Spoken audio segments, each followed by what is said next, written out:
The internet has officially gone too far. Mikayla Nogueira's fans have started a campaign to literally save her husband Cody from their own marriage, and what happened next will shock you.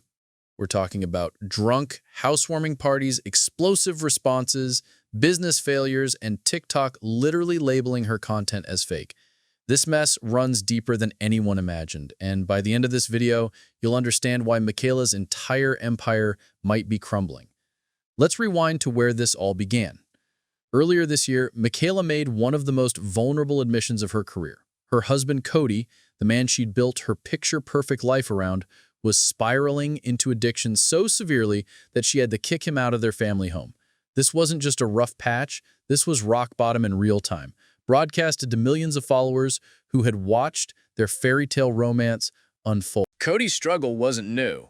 When Mikayla first met him, he was living in sober housing, fresh out of rehab. He'd moved from Nevada to Massachusetts specifically for treatment, and the only reason he stayed was because he fell in love with her. But love isn't always enough to conquer addiction. What followed were months of relapses, broken promises, and Mikayla watching the man she married disappear before her eyes. The breaking point came when living together became impossible. Mikayla had to make the gut-wrenching decision to remove Cody from their home. He got his own apartment, and she delivered an ultimatum that would define their future. You need to figure it out. For weeks, she wondered if she'd ever get her husband back, or if addiction would claim another victim. Then came March 2nd, 2025, the phone call that changed everything. Cody's voice on the other end sang the words she'd been praying to hear. "I'm done, and I'm going to rehab." It was the moment that gave Mikayla hope that maybe, just maybe, they could rebuild what addiction had torn apart. But here's where the story takes a twisted turn. After Cody completed rehab and moved back home, Mikayla thought the hardest part was over. She was wrong. The internet was just getting started with their marriage, and what happened at their housewarming party would ignite a firestorm that's still burning today. Picture this. Mikayla and Cody have just moved into their dream house. They're throwing a housewarming party to celebrate this new chapter. Friends, family, coworkers, everyone's there to support them. But there's one detail that would send the internet into absolute chaos. Alcohol was being served, and Cody, fresh out of rehab, was right there in the middle of it all. The videos Mikayla posted from that night tell the whole story. She's clearly intoxicated, laughing with friends, living it up in her new home. Meanwhile, Cody's in the background, and to many viewers, he looked uncomfortable. The optics were devastating. Here's a man who just completed addiction treatment, surrounded by the very substances that nearly destroyed his life, while his wife parties without a care in the world. The comment section erupted immediately. "How does Cody deal with the drinking around him while being in recovery?" one person wrote. "Kind of feel bad for Cody being around everyone drinking," another added. "This is so disrespectful in his own home." But these weren't just casual observations. They were building into something much bigger. The controversy reached its peak when someone posted a wine rack inside their house, convinced it was real wine. Mikayla denied it, but the damage was done. People were analyzing every frame of her videos, looking for evidence that she was being insensitive to her husband's recovery. The criticism wasn't just about one party, it was about a pattern they'd noticed whenever Mikayla was seen with alcohol. But one viewer took things way too far. They made an entire video with the hashtag #SaveCody, essentially calling for people to rescue him from his own wife. What she did was disrespectful in his own home, they declared, turning a private family celebration into a public intervention campaign. This wasn't just criticism anymore. This was a full-scale attack on Mikayla's character as a wife. When Mikayla saw that Save Cody video, something inside her snapped. The woman who had been vulnerable about her struggles, who had shared her lowest moments with millions of strangers, was about to remind everyone exactly who they were dealing with. Her response wasn't just a defense, it was a declaration of war against anyone who dared question her marriage. "Let's talk about it," she began. But you could tell this wasn't going to be a calm discussion. A lot of people have opinions about things Cody and I do in our marriage, But there's a couple things I need you to consider. What followed was one of the most intense responses we've ever seen from Michaela, and it revealed just how much pressure she's been under. Cody's been sober for 6 months, she explained, her voice getting more passionate with each word. Do you ever consider that Cody himself is extremely proud that he was able to have a housewarming party with alcohol and coexist with no desire to drink? Did you ever consider that? She wasn't just defending the party, she was defending Cody's progress and strength and recovery. But she wasn't done.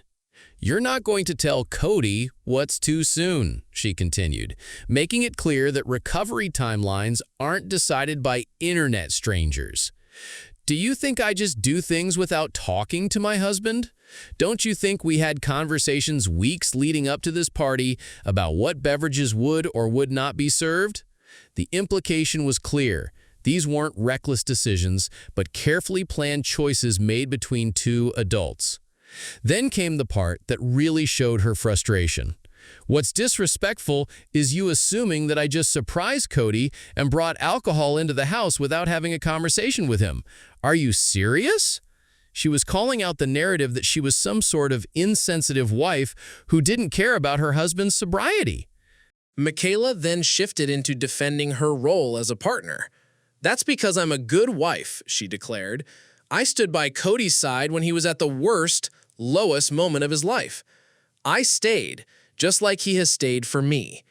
This wasn't just about one party anymore. This was about her entire identity as a supportive spouse being questioned by people who knew nothing about their private struggles. The response split the internet. Many people agreed with Michaela, pointing out that recovery isn't about living in a bubble. "I'm 9 years sober. It's no one's responsibility but mine to stay sober," one person commented. "Recovery is about coexisting and knowing your boundaries." Others noted that Cody encounters alcohol everywhere, restaurants, stores, social events, so expecting him to avoid it completely wasn't realistic or healthy. But the controversy revealed something deeper about how we view influencer relationships. When someone shares their struggles publicly, does that give the audience the right to police their private decisions?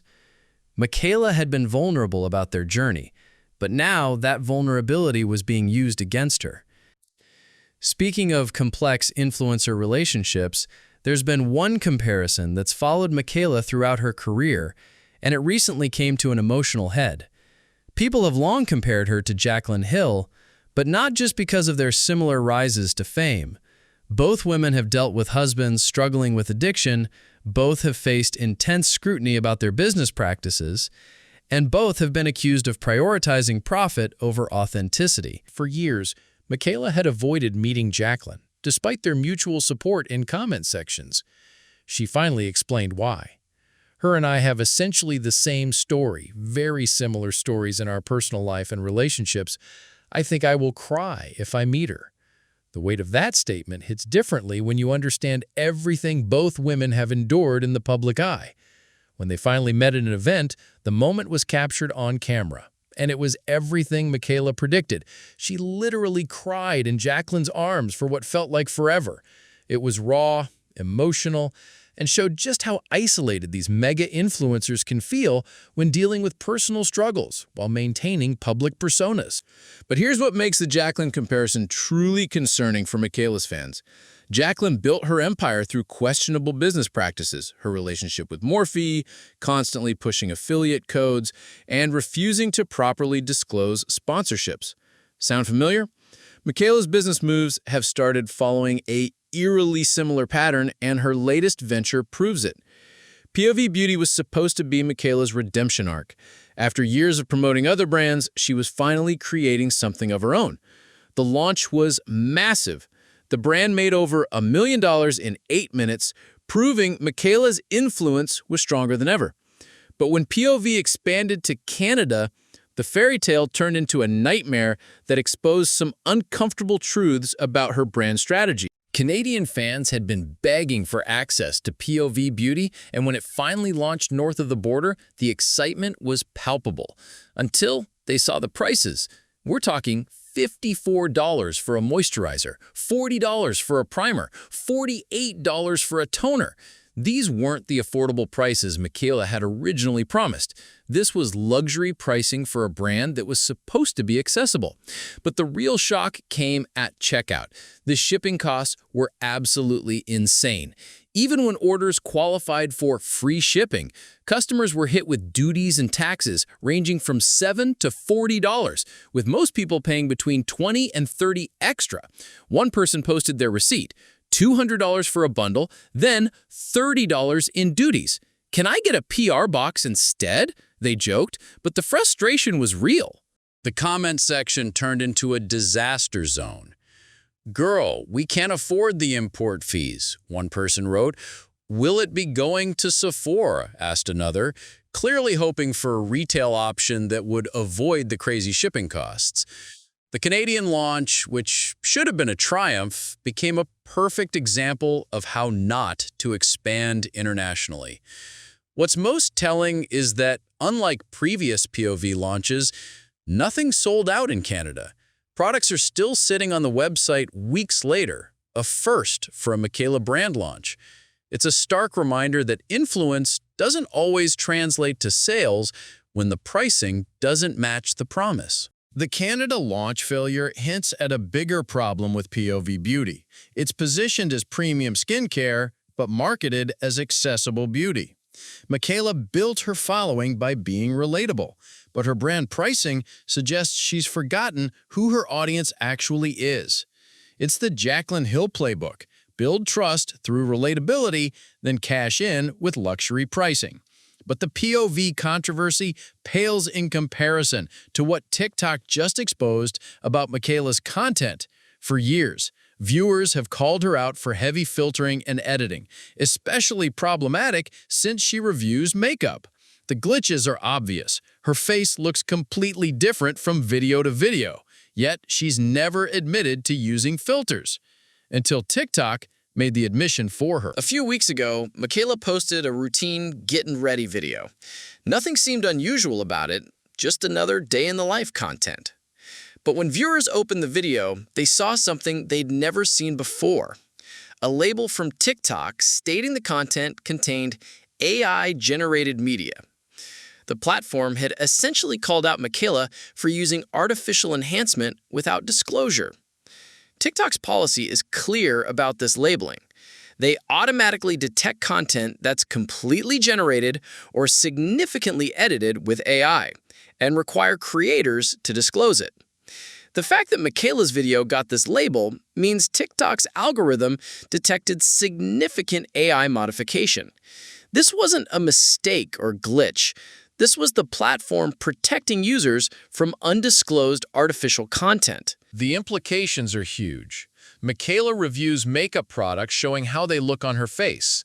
If that face is heavily filtered or AI-enhanced, how can viewers trust those reviews? She's essentially selling products based on artificially enhanced results, which crosses the line from beauty content into false advertising territory. What makes this even more problematic is Michaela's response, or lack thereof. She hasn't addressed the AI labeling, hasn't explained what caused it, and continues posting content as if nothing happened. The label disappeared from recent videos, but whether that's because she stopped using filters or found ways around detection remains unclear. This AI controversy represents everything that's gone wrong with Michaela's brand evolution. She built her following on authenticity and relatability, but success seems to have pushed her toward the same artificial perfection that defines mainstream beauty marketing. The TikTok labeling forced her to confront what many viewers already knew. Her content isn't as natural as she pretends. The pattern is becoming impossible to ignore, from the tone-deaf alcohol controversy to the overpriced Canadian launch to the AI-enhanced content.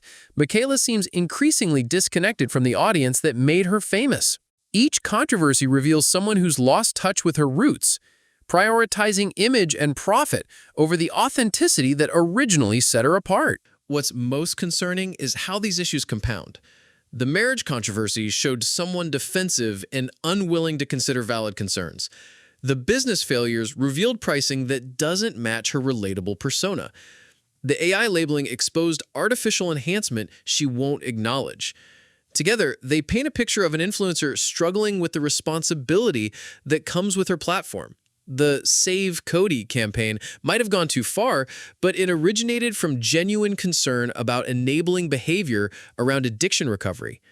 The POV pricing might be market appropriate, but it contradicts years of positioning herself as accessible. The AI enhancement might be standard for beauty content, but not when you're reviewing products for purchase decisions. These aren't isolated incidents, they're symptoms of a bigger transformation. Michaela has become everything she used to criticize about the beauty industry.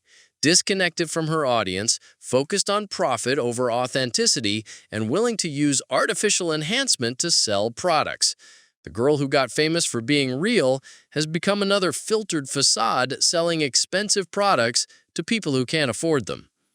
The question isn't whether Michaela will survive these controversies. Her following is too large and loyal for these issues to end her career. The question is whether she'll recognize what's happening and course correct or continue down the path that's turned so many relatable creators into corporate shells of their former selves. Cody doesn't need saving from his wife, but Michaela might need saving from the industry that's slowly consuming the authenticity that made her special. The choice is hers.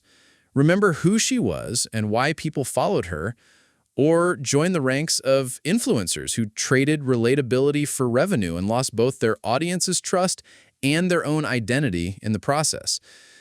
What do you think? Is Michaela becoming everything wrong with influencer culture? Or is she just learning to navigate success in an industry that punishes authenticity? Let me know in the comments below, and don't forget to subscribe for more deep dives into the drama that's reshaping social media culture.